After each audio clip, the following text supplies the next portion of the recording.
Eccoci qua, ciao ciao.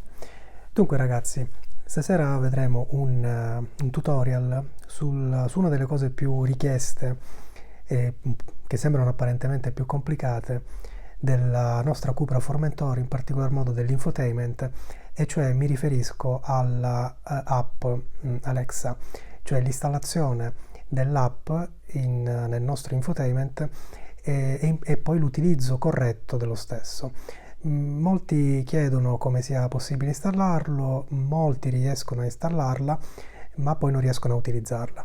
Il motivo principale è uno, e lo spiegherò molto brevemente prima di andare all'illustrazione delle procedure mostrando l'infotainment.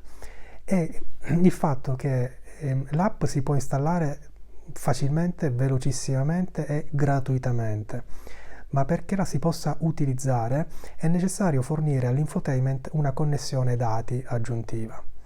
La connessione dati non è quella già presente nella eSIM, cioè nella SIM virtuale presente nell'infotainment, su cui è caricato l'abbonamento, che il primo anno è gratuito e poi va rinnovato negli anni successivi, con tutti i servizi per l'infotainment, in particolar modo il navigatore, e cioè il traffico in tempo reale, il prezzo del carburante nelle stazioni di servizio che possiamo cercare attraverso il navigatore, l'orario di apertura dei parcheggi e quant'altro. Questi sono servizi inclusi nel pacchetto base, diciamo così, nell'abbonamento, che il primo anno è gratuito, almeno in Italia, e poi va rinnovato con pacchetti di un anno o di 2 anni con costi differenti, e metterò nella descrizione del video i diversi pacchetti, o meglio metterò i link ad alcune pagine in cui potrete andare a vedere questi abbonamenti.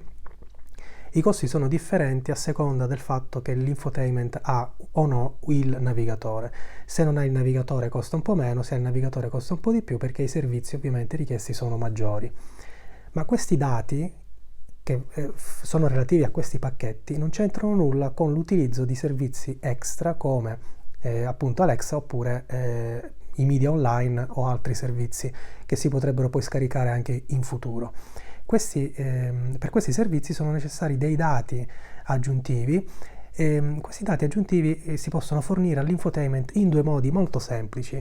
Uno, comprando dei pacchetti di dati aggiuntivi, e questo lo si può fare anche direttamente dall'infotainment attraverso il negozio online, e sono dei pacchetti di dati forniti da Cubic Telecom, che io sconsiglio semplicemente perché sono molto convenienti, sono costosi, ci sono diversi tagli di giga, ma tutti hanno poi una scadenza. Per esempio 2 giga a 30 giorni, se non si utilizzano i 2 giga entro i 30 giorni poi si perdono e costano sui 7 euro. Insomma, è molto sconveniente, è più conveniente la seconda opzione. La seconda opzione, che come vedremo poi nel momento in cui andiamo a installare l'app Alexa, è la stessa app a presentarci, cioè la stessa app che ci dice: mi serve una connessione a internet, o fai così o fai così.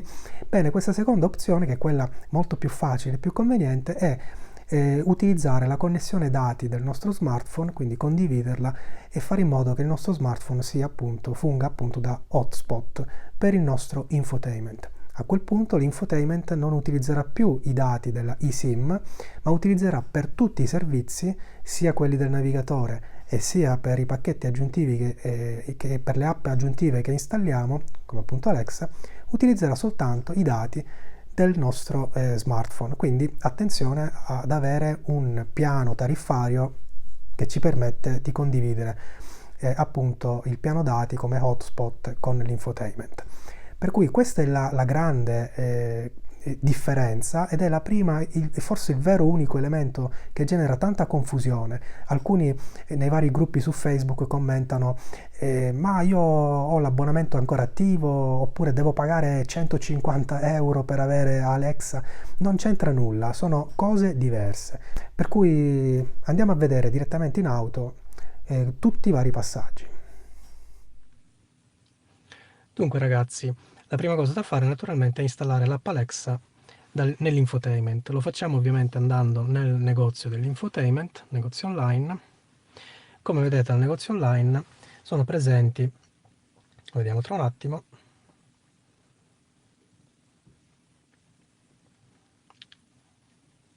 Eccolo qua. È presente il Connect, che è il servizio di abbonamento incluso il primo anno con l'acquisto dell'auto, almeno in Italia, e che poi va rinnovato eventualmente ai costi che vi metterò in descrizione qui sotto nel video. Ma quello che a noi interessa è Amazon Alexa e poi i pacchetti dati Cubic Telecom. Questi sono i pacchetti dati che servono per utilizzare Amazon Alexa. Quindi non c'entra nulla, ripeto, non bisogna fare confusione con i dati previsti nel Connect. Noi non vedremo i pacchetti dati di Cubic Telecom perché io non li consiglio, poi ognuno è libero di fare come crede. Sono pacchetti in vario formato, per esempio 2 giga per 30 giorni a 7 euro circa. Insomma, noi possiamo tranquillamente utilizzare i dati che abbiamo nel nostro piano tariffario con lo smartphone utilizzandolo come hotspot. Allora, quello che faremo sarà installare Amazon Alexa. Molto semplice, veloce e soprattutto gratuito. La installiamo. È praticamente già installata, potremmo aprirla già da qui, ma noi verifichiamo tra le nostre app la sua presenza. Eccola qua, la apriamo.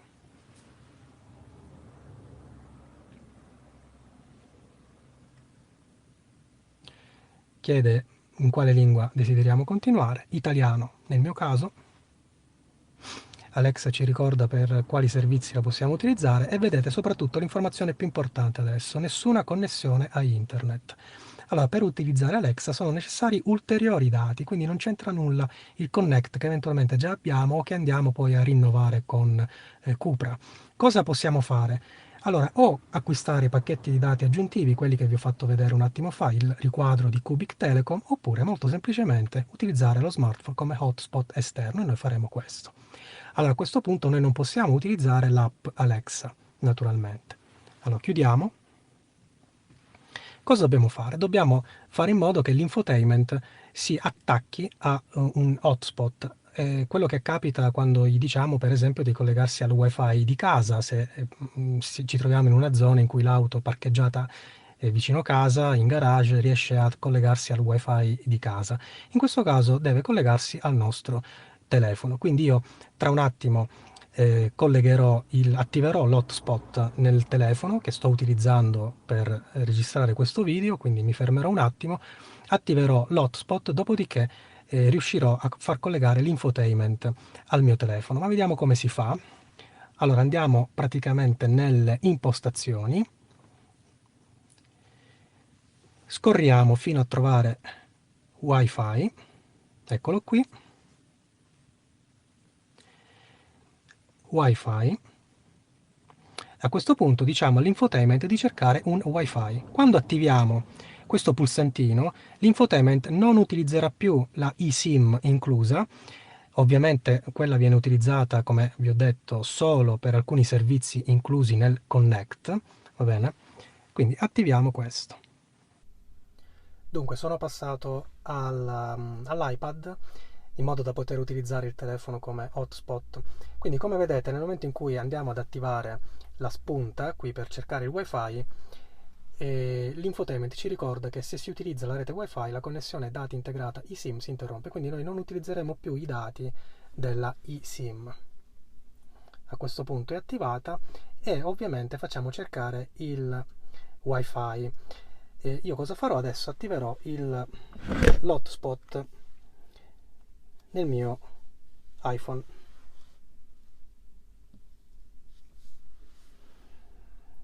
Bene, il mio hotspot personale è attivato ed ecco che viene visto. Naturalmente, siccome ho fatto già una configurazione, perché l'ho utilizzato ovviamente già diverse volte, viene a collegarsi automaticamente. Vedete l'icona arancione? Ovviamente in altri casi avrei dovuto mettere la password. Quindi adesso sto fornendo la connessione dati all'infotainment attraverso il mio telefono, quindi l'infotainment è nuovamente online. Ed è online non più con i dati Connect, quelli della eSIM, ma è online integralmente, cioè per poter utilizzare tutti i servizi, inclusa l'app che abbiamo installato e che non nomino perché sennò, vedrete, si attiva subito. Allora, perdonate la mancanza di stabilizzazione, ma sono con l'iPad, non posso utilizzare il DJI con l'iPad. Quindi sono collegato al wifi al mio iPhone e andiamo a vedere se questo risolve il nostro problema. Quindi torniamo alle nostre app, andiamo a vedere l'app. Vediamo se adesso partiamo. Questo già lo sappiamo. Allora, a questo punto il passaggio ulteriore è abbinare l'app che abbiamo installato qui sull'infotainment con abbinarla al nostro account Amazon, quello che noi utilizziamo ovviamente con tutti gli altri dispositivi Alexa presenti in casa, nel telefono, insomma il nostro account Amazon, perché si possa utilizzare l'app Alexa anche qui in macchina con lo stesso account. Questa è un'operazione facile, potete o inquadrare il QR e andare poi direttamente a mettere le vostre credenziali, oppure amazon.com/code e inserire questo codice. Allora, io farò questa operazione in diretta, diciamo così, con voi, quindi inquadrerò dal mio telefono il QR code, andrò a mettere le mie credenziali,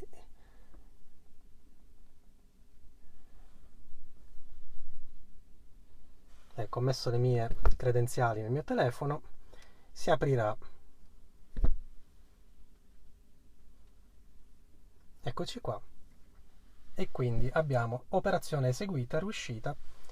Possiamo avere di nuovo Amazon Alexa. A questo punto è pronta, ha i dati, ha il nostro account ed eccoci pronti. Per cui l'app è pronta e da questo momento funziona senza problemi. Alexa,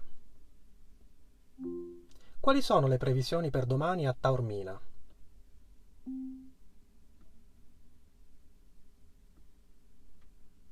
Per domani, a Taormina, Sicilia, sono previsti cielo nuvoloso con possibilità di rovesci, con una massima di 14 gradi Celsius e una minima di 5 gradi.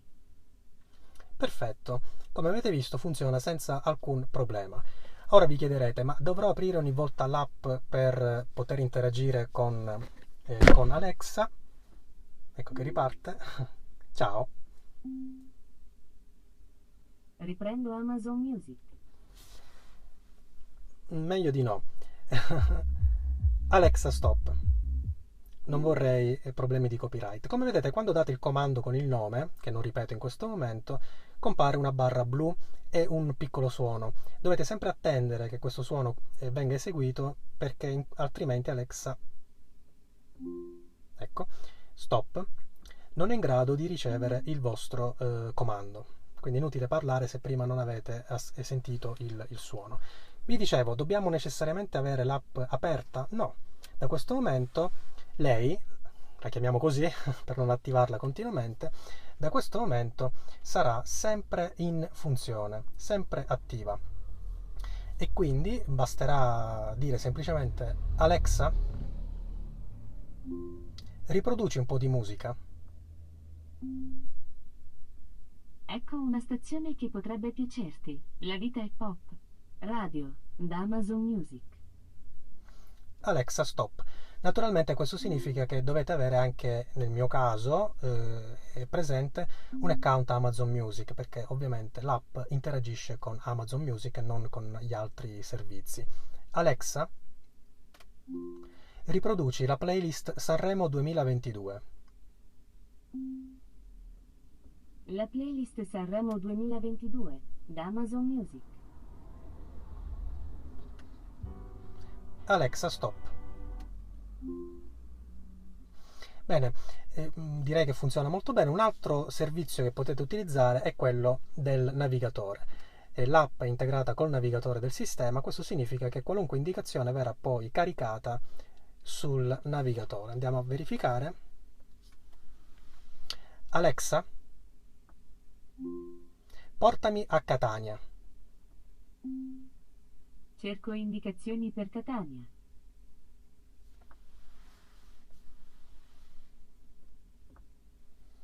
Bene, e in questo momento possiamo interagire da questo momento col navigatore, quindi ci permette anche di bypassare in un certo senso il comando vocale della Cupra, che insomma non è poi così affidabile come Amazon. Bene, infine l'ultima caratteristica dell'app è quella di poter controllare eventualmente i dispositivi che avete in casa e che sono già abbinati e collegati anche mentre vi trovate in auto, mentre state, che so, per arrivare a casa, aprire un cancello, accendere delle luci o altre informazioni. Per esempio, Alexa, qual è la temperatura dei termosifoni? La temperatura di termosifoni è di 19,98 gradi. Oppure, Alexa, chiedi a Netatmo la temperatura esterna. Attualmente, la temperatura esterna è di 13,1 gradi. Perfetto, questi sono due esempi di interazione con due dispositivi intelligenti che ho in casa, il termostato, i termosifoni e una stazione meteorologica della Netatmo. Insomma, queste sono cose probabilmente non molto utili mentre si è in macchina. Direi che invece si presta molto bene per l'utilizzo di Amazon Music e per interagire magari col navigatore dando un comando vocale passando appunto per Amazon Alexa. Bene ragazzi, abbiamo visto l'installazione con i vari passaggi, ho dovuto utilizzare un altro smartphone per riprendere Alexa in funzione e avete visto che è veramente molto semplice. Alexa rimane operativa, un po' come succede con i dispositivi ICO che eventualmente avete a casa, per cui sta sempre lì in silenzio ma pronta a intervenire nel momento in cui viene attivata la parolina magica. E così avviene anche in auto. Abbiamo visto, spero in maniera semplice, come farlo. Credo insomma che sia un'operazione alla portata di tutti. Se questo video vi è piaciuto e soprattutto si è rivelato utile per voi, mettete un bel mi piace, magari iscrivetevi al canale per questi e altri video e altri tutorial e magari fate anche qualche richiesta nei commenti su cose che insomma vorreste vedere o vorreste sapere della nostra bellissima Cupra Formentor. Vi saluto, alla prossima, ciao ciao!